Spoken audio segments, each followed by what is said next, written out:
ॐ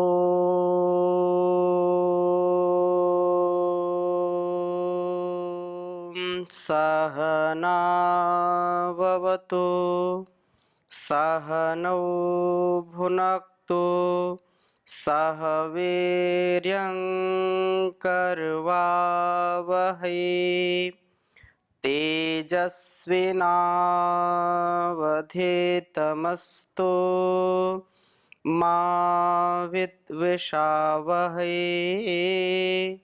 ओम शांति शांति शांति।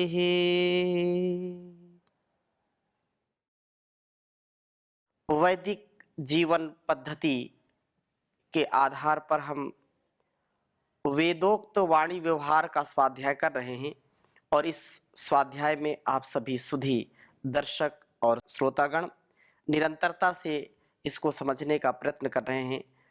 हम जब वेदानुकूल मन, वाणी और व्यवहार रखते हैं, हमारा मानसिक, शारीरिक, पारिवारिक, सामाजिक, राष्ट्रीय और ये वैश्विक जो उत्तरदायित्व है, जो कर्तव्य है, उसको हम ठीक ठीक निभा पाते हैं। हमारा जीवन बहुत ही महनीय है और हम जब कल्याणी वेदवाणी का जो संकेत है, जो आदेश उपदेश संदेश है, उसको पालन करते हैं तो निसंदेह योग, यज्ञ और जो हमारी ऋषि परंपरा है उसके हम संवाहक बन जाते हैं। हम भारतवर्ष में जन्म लेकर के यदि वेदों के तथ्य को, वेदों के सत्य को, वेदों के रहस्य को नहीं जाना तो हमारा भारतवर्ष में जन्म लेना व्यर्थ है। इसलिए घर घर में वेद का उद्घोष हो, वेद मंत्रों का वाचन हो और तदनुसार जीवन यापन हो। प्राण साधना, योग साधना करने वाले हर घर में अब योगाभ्यासी होने चाहिए, योगी होने चाहिए। ऋग्वेद के हम प्रथम मंडल का स्वाध्याय कर रहे हैं और अनेक सूक्तों का हमने स्वाध्याय किया, मंत्रों का स्वाध्याय किया। आज हम आगे चर्चा कर रहे हैं 28वें सूक्त में छठा मंत्र है। बहुत सुंदर बात कही है कि ऐसा स्या वो मरुतो अनुभत्री प्रतिष्ठोभति वाघतो नवाणी अस्तो भयत वृथा सामानु स्वधाम गभस्त्यो हो। अब जानी ऋत्विज की, जो जान का वहन करने वाली यज्ञशील पुरुष की यह वह वाणी है। प्राणों आपकी जो है क्रम से आनुकूल्यन भरण करने वाली होकर के एक एक प्रत्येक का स्तवन करती है। अर्थात प्राण साधना करने पर गौतम की वाणी भी प्राण शक्ति संपन्न बनती है और उन प्राणों की शक्ति को अनुक्रम से अपने में धारण करती हुई यह वाणी उन प्राणों का स्तवन करने वाली बन जाती है। इस गौतम की वाणी वाघत की वाणी बन जाती है। यह वाणी जानी ऋत्विज की वाणी हो जाती है। बाहुओं में आत्मधारण की शक्ति के पीछे यह वाणी इन मर्तों का अनायासेन स्तुति करती है। प्राण साधना से जब बाहुओं में शक्ति आती है तब वाणी अनायास ही प्राणों का स्तवन कर उठती है। उस समय प्राणों की महिमा का साक्षात अनुभव होता है। इस अनुभवकर्ता के लिए प्राणों का स्तवन स्वाभाविक हो जाता है। प्राणों ने ही तो वाणी को वाघत की वाणी बनाया है। हम प्राण साधना करते हैं तो हमारे मन में, वाणी में, बुद्धि में, हमारी ज्ञान इंद्रियों में, कर्म इंद्रियों में वो सामर्थ्य आ जाता है कि वो जो है दिव्यता से युक्त हो जाती हैं। यम, नियम, आसन, प्राणायाम, प्रत्याहार, धारणा, ध्यान, समाधि जो अष्टांग योग का बहुत बड़ा राजमार्ग ऋषियों ने हमको दिया है। इस अध्यात्म के राजमार्ग में, अष्टांग योग के राजमार्ग में कोई बाधा नहीं, कोई विघ्न नहीं है। जो विघ्न बाधाएं हमको प्रतीत होते हैं वो भी धीरे धीरे नष्ट हो जाते हैं। आवश्यकता है हमको साधना करने की। वाणी में भी तेज ओज आ जाता है जो व्यक्ति इसको अपने जीवन में उतारता है। तो बहुत सुंदर बात कही है मरुत और विश्वदेव। हम प्राण साधना करें और विद्वानों का संग करें, उससे क्या क्या होता है आपकी कृपा से प्रभु। तो यहाँ पर 89वें सूक्त का 7वां मंत्र आपके समक्ष में लिखता हूं। ओम पृषदस्वा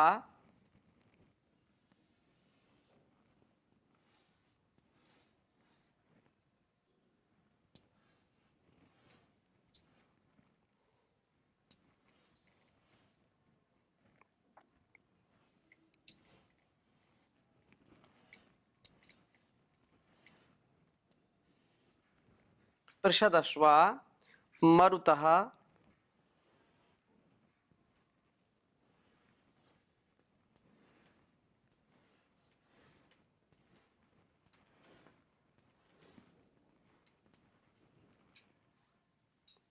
कृष्णिमातरः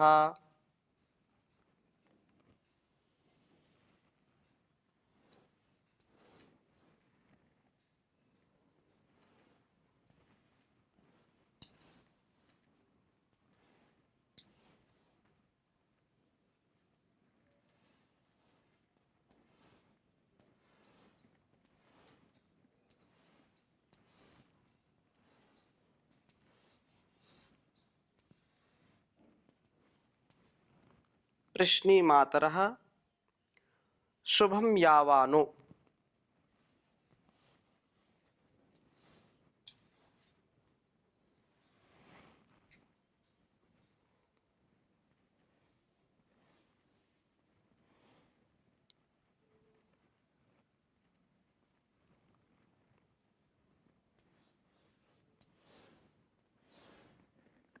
यावानो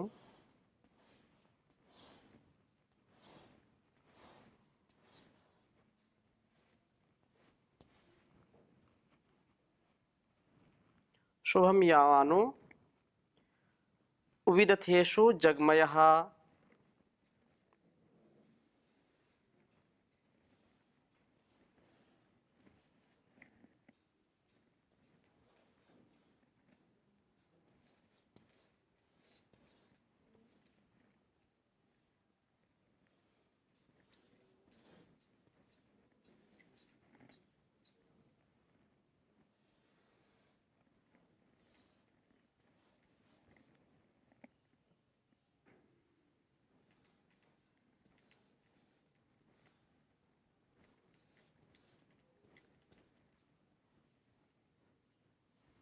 विदथेषु जगमयः अग्निजिह्वा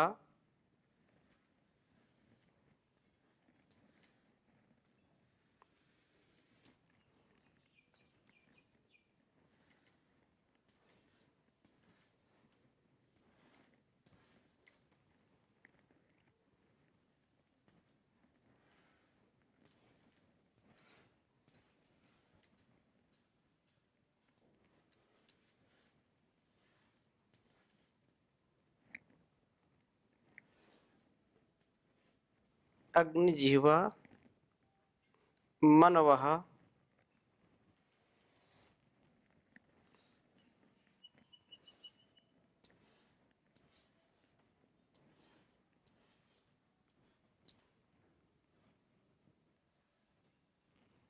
मनवः सूरचक्षसो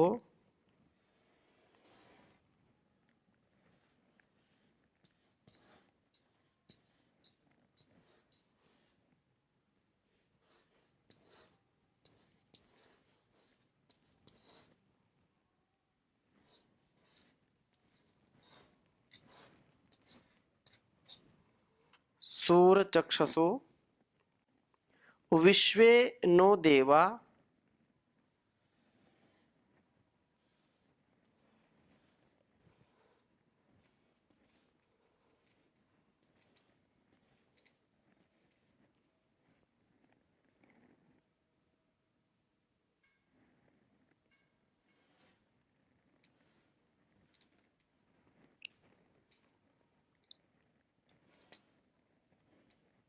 विश्वेनु देवा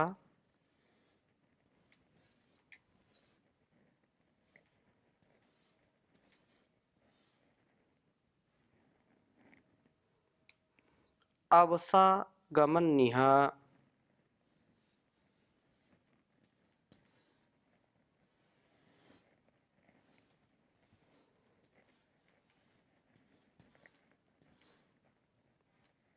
अवसागमन्यः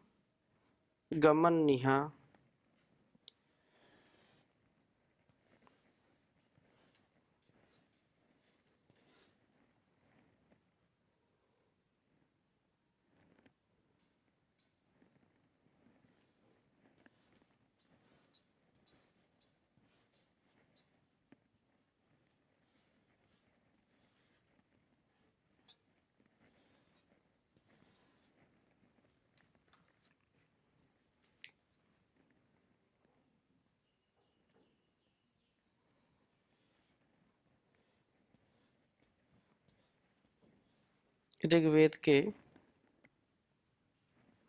प्रथम मंडल 89वें सूक्त का 7वां मंत्र है। ओम पृषदश्वा मरुतः पृश्निमातरः शुभं यावानो विदथेषु जगमयः अग्निजिह्वा मनवः सूरचक्षसो विश्वेनो देवा अवसागमन्यः। ओम पृषदश्वा मरुतः पृश्निमातरः शुभं यावानो विदथेषु जगमयः अग्निजिह्वा मनवः सूरचक्षसो विश्वेनो देवा अवसागमन्यः। बहुत ही सुंदर वेद मंत्र है यह। प्रार्थना की है कि हे प्रभु, आपकी कृपा से मरुतः प्राण अवसा रक्षण के हेतु से यह इस जीवन में न हमें आगमन प्राप्त हो। कैसे प्राण? जो पृषदस्वाह पृष रेतः करणों की ऊर्ध्व गति के द्वारा शक्ति से सिक्त किया है, इंद्रियों को जिन्होंने, वो पृषदस्वा है। पृश्निमातरः जो ज्ञान की किरणों का निर्माण करने वाले हैं, प्राण बुद्धि की तीव्रता के द्वारा ज्ञान को दीप्त करते हैं। प्राण साधना से मलों का क्षय होता है, मल क्षय से ज्ञान की दीप्ति होती है। प्राण साधना करने से, योग साधना करने से हमारी इंद्रियों की जो मलिनता है, जो हमारा कुसंस्कार है, हमारे अंदर जो कमी है, वो नष्ट हो जाती है। मलों का, दुर्गुणों का, दुर्व्यसनों का, दुर्व्यवहारों का क्षरण होता है। मन की पवित्रता, वाणी की पवित्रता, इंद्रियों की पवित्रता और पूरे जीवन की पवित्रता बढ़ती है। जीवन प्रकाशित होता है, मनुष्य प्रभु दर्शन के योग्य बनता है। शुभम यावानः, हे मरुत, सदा शुभ की ओर चलने वाले हैं। शरीर की निरोगता, मन की निर्मलता और बुद्धि की तीव्रता इन्हीं पर निर्भर करती है। ये मरुत विदथेषु जगमयः, यज्ञों में चलने वाले होते हैं। प्राण साधक पुरुष यज्ञमय जीवन वाला बनता है। वे मरुत विदथेषु जगमयः, यज्ञों में चलने वाले होते हैं। प्राण साधक पुरुष यज्ञमय जीवन वाला बनता हुआ इन प्राणों की साधना के परिणाम रूप विश्वे देवा, देववृत्ति के सब जानी पुरुष अवसा जान से प्रणीत करने के हेतु यह इस जीवन में न हमको आगमन प्राप्त हो। हे देव, ऐसा हमारा सामर्थ्य बनाएं, ऐसी हमको शक्ति दें जिससे संपूर्ण जो भद्र है, जो कल्याणकारी है, जो अपने जीवन और इस जगत को दिव्य बनाने के लिए गुणकर्म स्वभाव पदार्थ हैं, वो हमको आप प्राप्त कराइए, हम उसको प्राप्त करने वाले बने। ये देव अग्नि जिह्वा, अग्नि के समान जिह्वा वाले हैं, सब पदार्थों को प्रकाशित करने वाली वाणी है। अग्नि जैसे अपनी ज्वाला रूप जिह्वा से सब मलों को भस्मसात करती चली जाती है, उसी प्रकार से ये देव अपनी वाणी की प्रेरणा से श्रोताओं के मन को जो है पवित्र करते हैं और मलों को दग्ध करने वाले होते हैं। मनवः ये विचारशील होते हैं और सूर्य चक्षुषः सूर्य के समान प्रकाश वाले होते हैं। इन देवों व विद्वानों के संपर्क में आकर हम भी ज्ञानी बनते हैं। इन देवों से दिया हुआ ज्ञान हमारा रक्षण और हमेशा जो है भरण पोषण करने वाला होता है।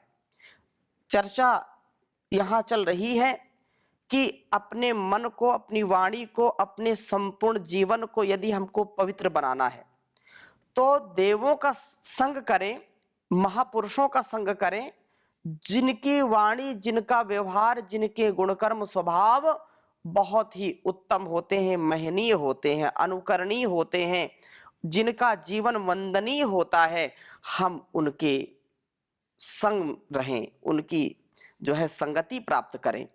हम ऐसे निंदनीय, तिरस्कृत, उपहास के योग्य और जो दुर्जन हैं, जो दुर्गुणों में, दुर्व्यसनों में फंसे हैं, जो सच्चा अच्छा जीवन नहीं जीते हैं, ऐसे लोगों की संगति में रहेंगे तो उनका कुसंस्कार हमको आकर के सताएगा। हम उनके कुसंस्कारों में फंसे नहीं, उनके गलत व्यवहार में नहीं फंसे, तो हमको आवश्यक है कि अच्छे सच्चे लोगों की संगति में जाएं। और उनकी वाणी इतनी दिव्य होती है कि उनकी वाणी को सुन करके बड़े बड़े सूरमा भी, जो बहुत अपने आप को अहंकार से युक्त समझते हैं, वो भी नम्र हो जाते हैं। बड़े बड़े अज्ञानी भी उनकी संगति से विद्वान हो जाते हैं। तो क्योंकि सत्संग का अत्यंत महत्व है, हम प्राण साधना करें और विद्वानों का संग करें, क्योंकि मातृमान, पितृमान, आचार्यवान पुरुषो वेदा। माता पिता गुरु आचार्य जिनके धार्मिक विद्वान हैं, आध्यात्मिक विद्वान हैं, ऐसी संतान महान बनती है। क्यों? क्योंकि बार बार उनकी संगति, उनकी सन्निधि पा करके, उनके वाणी व्यवहार से, उनके आचरण से जो संतान, जो शिष्य पुष्पित पल्लवित होता है, जो जीवन को सुरभित बनाता है, वो जहां जाता है वो वैसा ही जो है वातावरण तैयार कर देता है। इसलिए प्राण साधना में कभी भी आलस्य प्रमाद ना करें, प्राण साधना करें और प्राण साधना के साथ साथ सत्संग जरूर करें। सत्संग से व्यक्ति जो है अपने संपूर्ण जीवन और जगत के लिए अत्यंत कल्याणकारी हो जाता है। जो रोग है, रोग की कोई हम औषधि लेते हैं तो हो सकता है कि वो देर में उसका लाभ मिले, और मानसिक रोग है तो और देर में लाभ मिलता है। लेकिन यदि हम सत्संग में जाते हैं तो सत्संग का प्रभाव तत्क्षण पड़ जाता है, तुरंत ही सत्संग का प्रभाव पड़ता है। इसलिए सत्संग की महिमा बहुत ही अपरंपार है। इसलिए जो है गोस्वामी तुलसीदास जी ने भी लिखा है, बिन सत्संग विवेक न होई, ईश कृपा बिन सुलभ न सोई, सत्संगत मुद मंगल मूला, सोए फल सब साधन फूला, सठ सुध रही सत संगत पाई, पारस परत कुधातु सुहाई। जी सत्संग बहुत ही महत्वपूर्ण है। सत्संग का जरूर हमको आचरण में उसको लाना चाहिए, अच्छे लोगों की संगति जरूर करनी चाहिए। सत्संग की गंगा बहती है, नहाता क्यों नहीं। सत्संग की गंग बहती है, नहाता क्यों नहीं। भाग तेरा सो रहा उसको जगाता क्यों नहीं, भाग तेरा सो रहा उसको जगाता क्यों नहीं। देख कितने पतित जीवन धुल के कुंदन हो गए, लक्ष्य उनको अपने जीवन का बनाता क्यों नहीं। सत्संग की गंग बहती है नहाता क्यों नहीं। पाप की नगरी में बसकर सह रहा संकट है क्यों, पाप की नगरी में बसकर सह रहा संकट है क्यों। धर्म की दुनिया बसा आनंद पाता क्यों नहीं, भाग तेरा सो रहा उसको जगाता क्यों नहीं। सत्संग की गंग बहती है नहाता क्यों नहीं। है भरी संसार में तेरे लिए सुख संपदा, है भरी संसार में तेरे लिए सुख संपदा। फिर यथोचित लाभ कसमा तू उठाया क्यों नहीं, फिर यथोचित लाभ कसमा तू उठाया क्यों नहीं। भाग तेरा सो रहा उसको जगाता क्यों नहीं। सत्संग की गंग बहती है नहाता क्यों नहीं। देश अमृत पुत्र है भगवान का भूला हुआ, देश अमृत भूल कर भगवान को भूला है क्यों। सत्संग की गंगा बहती नहाता क्यों नहीं, भाग तेरा सो रहा उसको जगाता क्यों नहीं। तो हम भाग्य के स्वयं भाग्य विधाता बन जाएं, निर्माता बन जाए भाग्य के, और उसके लिए सत्संग बहुत आवश्यक है। सत्संग से कितने हम महापुरुषों को देखते हैं, सज्जना नाम सत्संगति संग सत्संगति कथ्यते, सज्जनों की संगति से ही बड़े बड़े बिगड़े लोग भी अपने जीवन को सुधार लेते हैं। सत्संग की महिमा को जो जान लेते हैं, उसको जी लेते हैं, तो उनका फिर कहीं कोई दुख कोई संकट उनको सताता ही नहीं। बैठ सत्संग में रंग प्रभु रंग में, प्रेम की उमंग में गाए प्रभु गान। बह रही जो प्रेम की न्याहे इस गंग में, दुनिया के झंझटों में मन को हटा, दुनिया के झंझटों से मन को हटा, प्रभु के चरणों में चित्त को लगा।